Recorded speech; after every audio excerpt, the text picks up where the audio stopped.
Hey there everybody, so maybe you've watched my introduction video to this channel that explains what this channel is aiming at, but if you haven't, here's a very brief synopsis. This channel is about paranormal experiences that I have had and friends and family have had, and what I think might be going on and how they relate to other stories that are also out there in the public domain. I just want to say that I am a strong believer that there is some kind of science behind the paranormal, and that some things are quite explainable. Yes, they are paranormal, but it's just something that we don't understand yet, and as we do more research and get deeper into it, we will understand it more, and we will realize why it happens and how and when it is likely to happen. So anyway, without further ado, let's get into the first story, which is George the Bristolian Poltergeist. Okay, so long story short, I went to a hotel with my then girlfriend in Bristol. She had relatives in Bristol she wanted to visit, so we went down there for a weekend visit, but we wanted to have some time to ourselves, if you know what I mean, and so we booked a hotel. Back then it was in I think it was the mid-90s, probably around 93, 94, something like that. I was about 19. Yeah, so it must have been 93. I was like 19 years old, and we booked this hotel by using a thing called the Yellow Pages. So this is important, and it's relevant to the story later on. You'll see why. But in the Yellow Pages, businesses would list their services, so you could look for hotels in certain areas. So if you wanted to look by area, you would look up Bristol, and then you'd look up hotels under the index, and it would come up with a bunch. So the one we booked, it was just advertised as a friendly family-run bed and breakfast inn or hotel, and it was very reasonable, like from £40 a night with breakfast, depending on the room size and how many people there were. So for us it was a double room, two of us, we only had to pay £30 each for one night, and with breakfast. It's very good. So anyway, we get down there. The building is an old, I believe Victorian or Edwardian building, not quite sure which era, but it was one of these old dark red brick buildings with a large front door, big heavy wooden front door with the kind of pillared portico, which has a little roof over it as well, and it had like the stone mullion windows on the ground floor as well, and it was like a two-story building, about the size of a small manor house. So it had like 20 odd rooms, something like that. That's the kind of size. Like 10 rooms on the ground floor, 10 rooms on the second floor, and then it had an attic space as well, which I don't know if that's probably just used for storage, or maybe the owners resided in the attic space as they rented out the other rooms. So you immediately go in, and you've got a nice spacious entrance hall with the booking in or registration desk to the left as you walk in. Just before that desk is a door which goes into the main dining room, which is probably the biggest room in the house, and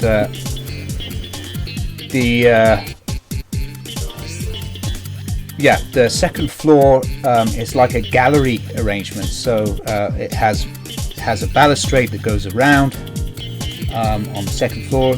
If you look over the balustrade down from the second floor, you'll see right down into the entrance hall, and of course there's a staircase that takes you down to the entrance hall at the far end.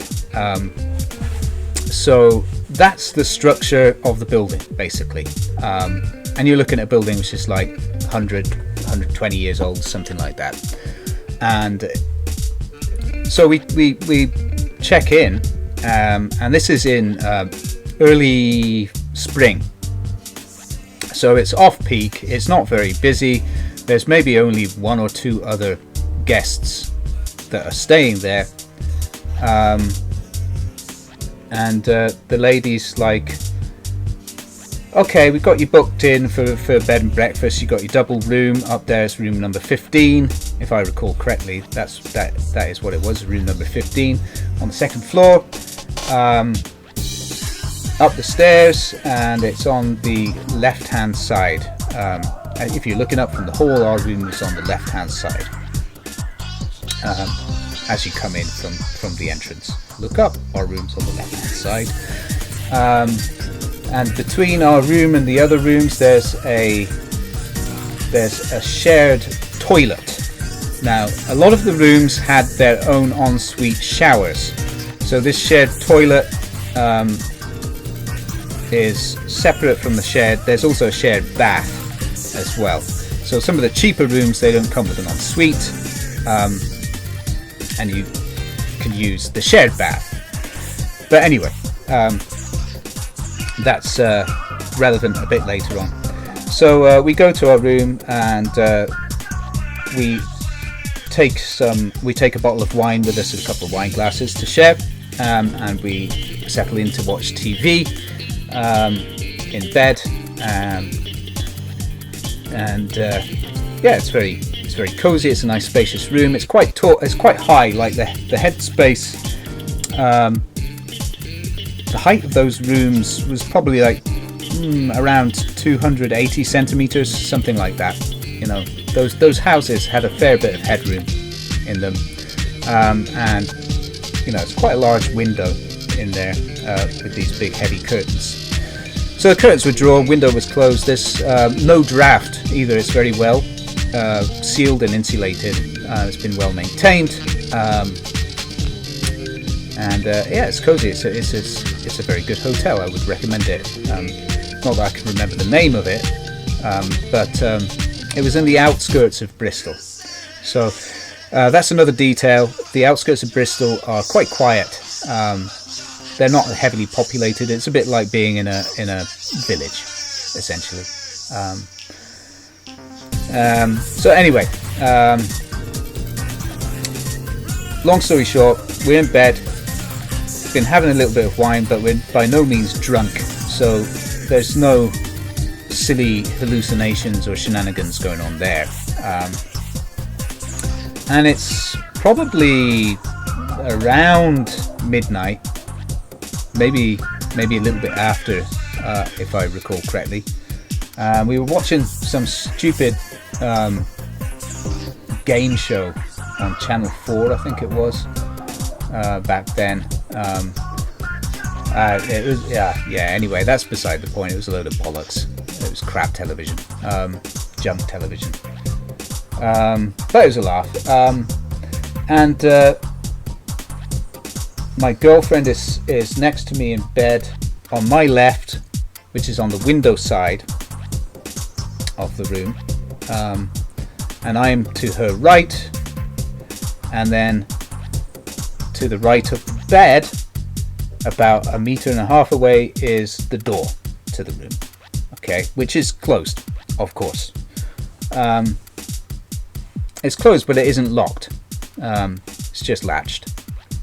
They're old doors though, so the latch type, they're like on a brass knob, if I remember correctly, and it's like a push-pull latch, and it clicks when it's engaged. So when we closed it, it clicked. Anyway, my girlfriend says she starts feeling cold and her eyes widen and her hair starts standing on end. And I'm like, your hair's standing on end? And we look at her arms and her hair's all standing on end. She was a blonde, by the way. So you wouldn't usually be able to see her arm hair, but it was, as it was standing on end, of course, the light's reflecting it. And the light starts flickering and she says she feels cold. And then the cold sensation moves to me and my hair starts standing on end. I mean, it's standing on end now, but that's intentional. And I had back then I had quite long hair. This was the mid-90s. So I had relatively long hair, and it was moving up, sticking out. It's like static. There was some static electricity or something. So this cold moves across us. Our hair stands on end. The light flickers and the television distorts.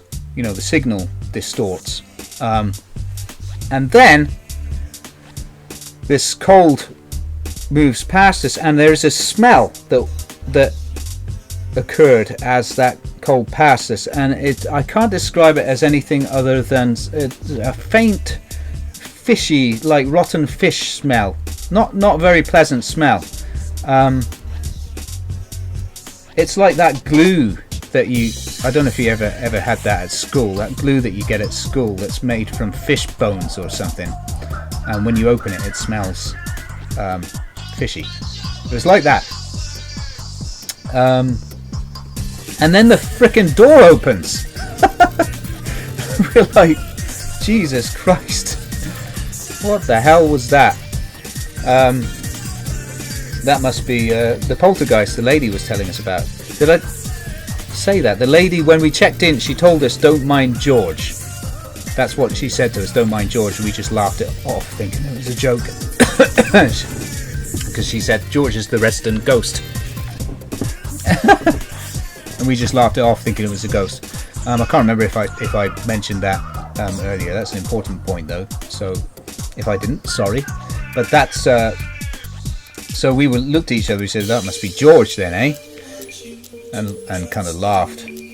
Like, oh well, he's supposed to be harmless, so let's just close the door and try and sleep if we can. So we did manage to get to sleep, but I woke up in the night because I heard some noises. I heard doors opening and closing. I didn't hear footsteps though. Just doors opening and closing. And some of the doors creak a little bit, and our door was open again. And whether this, I don't think it could have been a breeze, because like I said earlier, the windows were very well sealed. Even though it's an old building, they were very well sealed, and we had these heavy curtains. So the window, if there was a breeze, you would have seen the curtains billowing, right? So it's not that. And plus, our door opened into the room. So if it was a breeze, it would have to be coming from the other side of the building to be opening our door. So it wasn't that, unless there was some kind of through draft that sucked it open. That's a possibility. But anyway, it doesn't explain all the other doors opening and closing in the night. So I got up to check the toilet. Was anybody in the toilet using it? Nobody's in the toilet using it. And I went back to bed, just closed the door and just thought, well, that must be George. Just went back to bed and tried to sleep, which I managed because I just took the lady's word that George is harmless.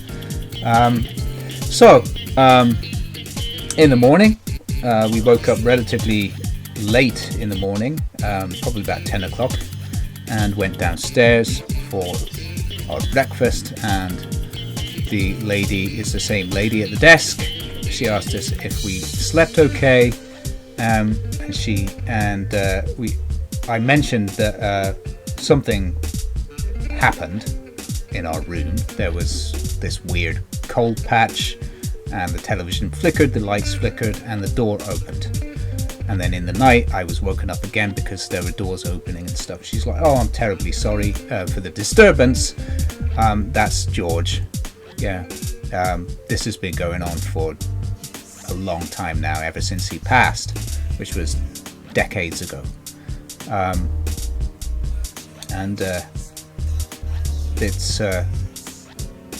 It's because he's attached to this place.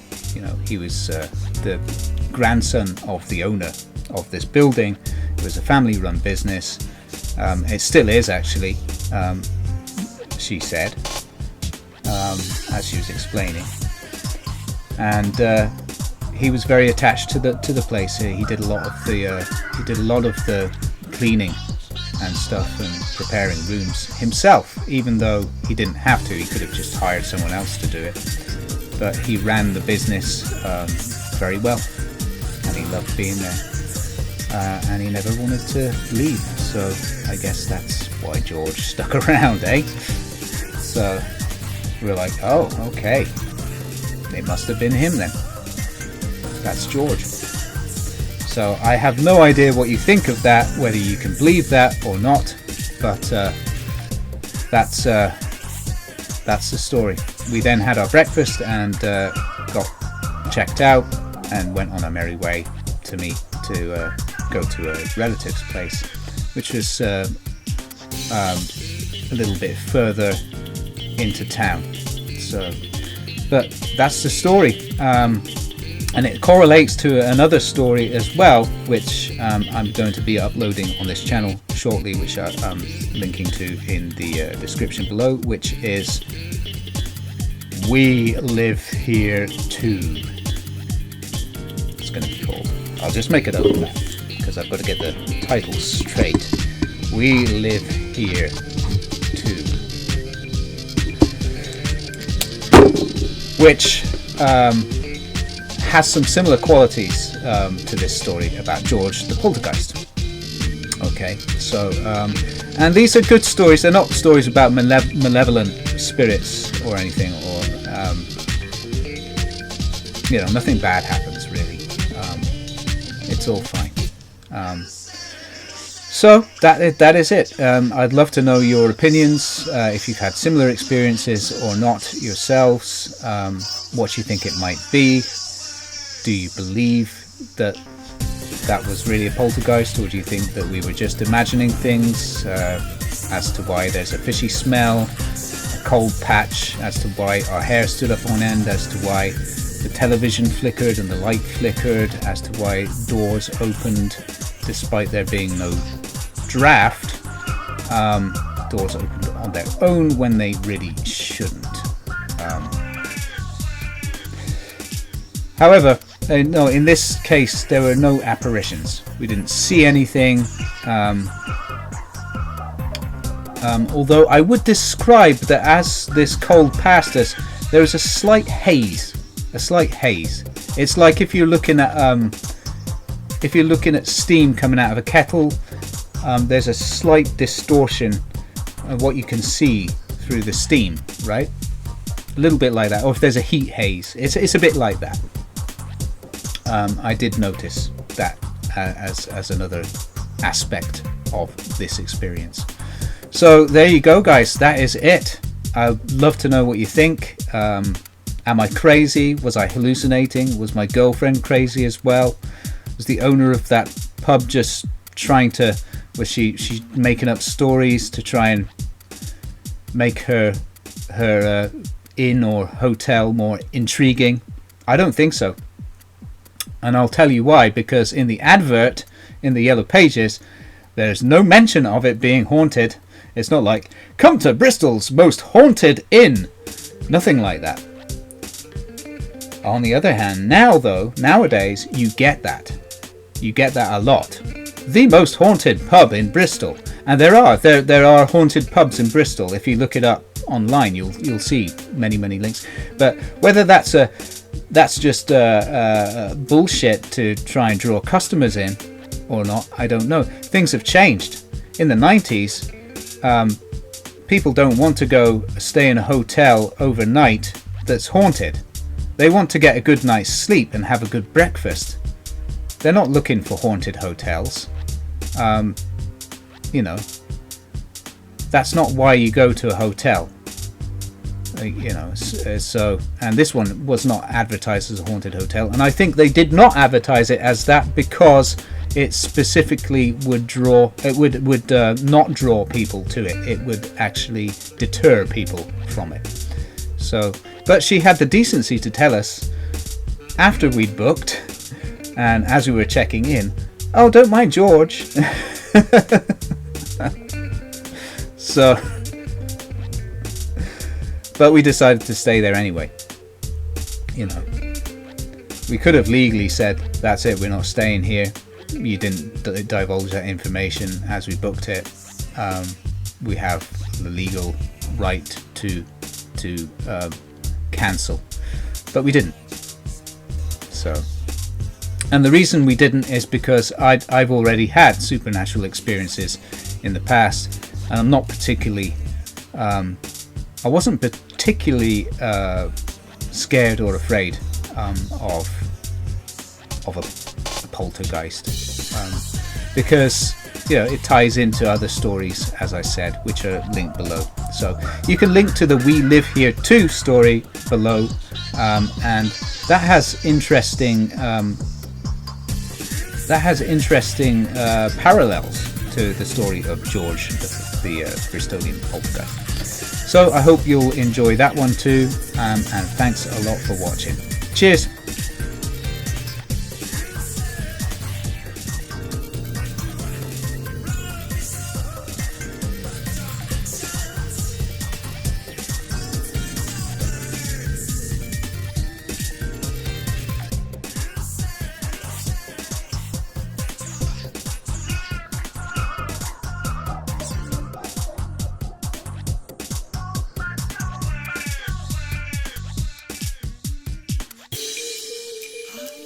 You to trust in me, but how can you when you don't trust yourself?